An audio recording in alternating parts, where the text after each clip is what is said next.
We expect the blessing to be upon us, and then we ask for it.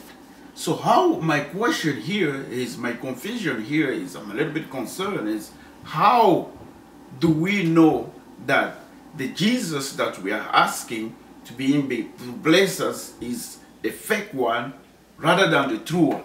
So the true Jesus, as I can go directly, is Jesus Christ the crucified, right? The one that died upon the cross, that was crucified. If we look in the Bible, Jesus always told his disciples, please, don't go to other people than to the Jews. Before he was crucified, he sent the Jews to go and preach only to the Jews. After being crucified, he sent them to go all over the world. Because if they would go and proclaim another Jesus to the people, that would be a fake one. So he wanted the world to know him as the crucified. Now, the reason for which he wanted people to know him as the crucified is very critical. That's where comes the real problem of understanding what are actually the blessings.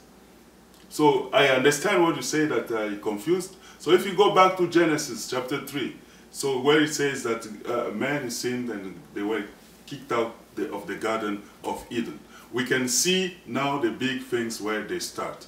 When man sinned, God took Adam and Eve, he kicked them out of the Garden of Eden, and then he actually forbade them to have access to the tree of life.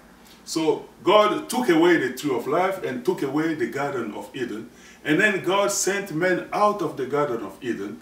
He lets into the control of man everything that we see, the plant, so the trees, the sun, the moon, the earth, and all the silver and gold that it contains. Those things God let it to be available to all men. The only two things that God took away were the Garden of Eden itself and the tree of life. So these were the things that God actually took away from men.